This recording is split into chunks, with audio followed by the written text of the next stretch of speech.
Ona pili yandi konda iya konda kinda. Ena pia kaya keri ya kanda. Dia kakurikira kutonhorera neka.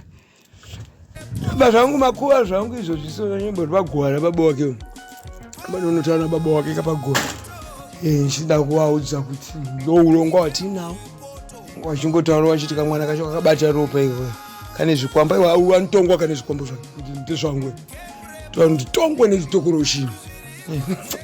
Twake utoyo yakatadzira mwana wangu ndiye andiri kuda Eunice kana achida kungojoina umwe wagona anogona kunichallenge mai venyu chenai anzi vaibata mwana wangu zvakanaka nachitaura nababa wenyu vachitaiwa wani mukadzi wangu aichengeta mwana wenyu zvakanaka saka uyu ndiye andakuda uyu aunzwa kuti urongwa hwake ndangotanga abvuma aenda kuDNA andimbotangira paDNA tozoziva kuti toenda sei asi baba wenyu ndanawo Mubhodhoro Nanaye Mubhodhoro Dev mukuru kuda kaDev junior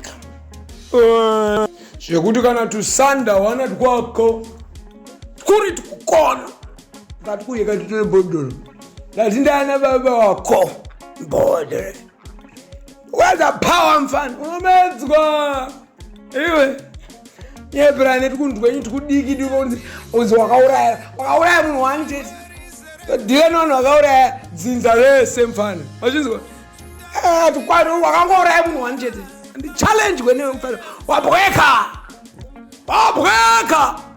ndiye nono wakauraya rudzi nemarudzi anobweka when I come when I talk they listen iwo zvakakangouraya munhu wanje one baby boy you are still a baby wachizwa urikachana rubbish DNA Tony